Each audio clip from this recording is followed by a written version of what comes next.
Coming up on Centre Circle, disgruntled members say no to the PLCA and their proposal to cut monthly stipend. Former reggae boy Dean Sewell says lack of vision hurting club football in Jamaica. And the one-day primary school football rally receives a resounding yes.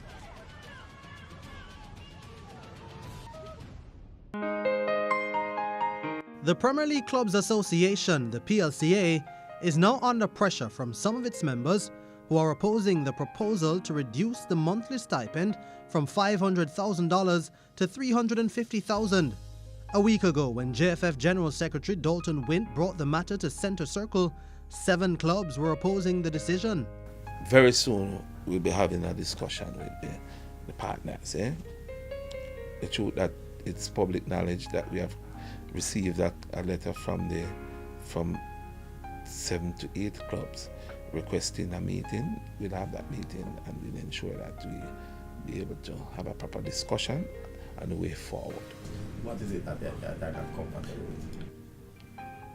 Funding and this disbursement of funding. That's one of the issues that is out there, Brian. It is said that they were receiving $500,000 and there is an indication to reduce that monthly subvention to the clubs, and so they are up in arms. They want a discussion that they're saying that I've never seen anything that they're saying that they want to stop playing. What they're saying is let us have a discussion to come up with a workable plan, because they do understand that bills has to be paid. Since then, the number of disgruntled clubs has increased to 8, with Cavalier being one of them to object to the decision. Centre Circle understands that the 4 clubs who are in favour of the proposal for the reduction are Harbourview, Tivoli Gardens, Humble Lion and FC Reno. It's difficult for you with 3 months left in this season after clubs would have made up their budget with what their expected sources of income would be, for you to cut it by 30%. So that is what we are against. One of the reasons a $150,000 reduction was proposed was as a result of an $18 million mistake in the budget. As far as I'm concerned, that was just arithmetic. So whosoever them have adding up the expenses and the revenue, just can't manage the add and subtract and divide thing, because there's no excuse for it. It shouldn't have happened. They should have seen it coming from before August, before they paid us the first installment, because 33 match every year, it don't change. The referee fees is fixed. You have 4 referees, 1 match assessor, and you have one match commissioner. There's no reason for it to happen, except if somebody is incompetent and can't add the maths. Is there a conspiracy theory in all of this in terms of trying to decrease the money, especially at this time with the league coming to an end? I don't know if there is, but I can tell you what will happen.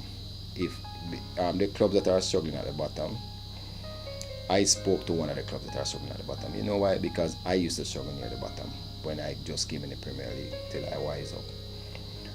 And I said to them, you know what's going to make you go down or up is not football. And the person said, what? And I said, you better make sure you have the players' payroll for December and January. If you don't make the payroll December and January, you're going down.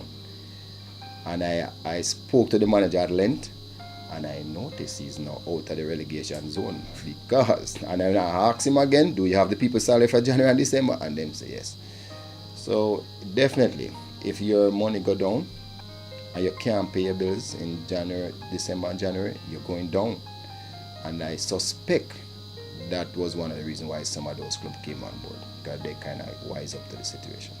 A number of clubs are also seeking a change in leadership of the PLCA, which sees Edward Siaga as the chairman and Carvel Stewart as his deputy. If you're in any job for more than 8 years, it's time for a change. It don't have to be football, it can be any job. You just get bored, you get complacent, you're not as efficient as you are, and I think that has set in a very long time. As a matter of fact, I don't think anybody should be telling this leadership that they should go reeling. I think if you look at your performance years ago, 750,000, and your performance now is 300,000 a month, nobody don't need to push you. You should see that what you're doing is not working and you should probably try and get fresh young blood in the system. According to Cavalier CEO Rudolph Speed, to have three bodies, the PLCA, the PFAJ and the JFF running the Premier League is an overkill. Everywhere in the world is only one body run football, run the senior competitions, and sometimes they also run a secondary competition. What is really happening to the club now is that these two bodies, they have administrative costs that has to be met out of the sponsorship money. So I kind of sympathize with Carvel in a sense, but then the PLCA want to exist and the PFAJ want to exist. They're not friends. Not care what any one of them said. They are not friends. They are really pulling apart from, and the clubs are getting caught up in between it. Let me explain. Both organizations have a general manager. Both organizations have accountants. Both organizations keep meetings and account for expenses. Both organizations have auditors. Both organizations have lawyers. So what happens is that whatever the pie is for the clubs, both organizations have to get their administrative fees out of that money first before it is shared. I believe that the time has come for you only to have one organization. We caught up with the PLCA chairman Edward Siaga last week, but he wasn't in the mood to say much on the matter. The 7 people who said that they want regulation at PLCA and said that they want you out as well. We taking Anansi and Brother Rabbit and... So, but Mr. Siaga, is it a concern though that they would... It's not a genuine 7. I can just tell you that. It's not a genuine 7. They never know what they must be asked to do. So, was that discussed today? No, you'd have to discuss it. Everybody knows it's not a genuine thing.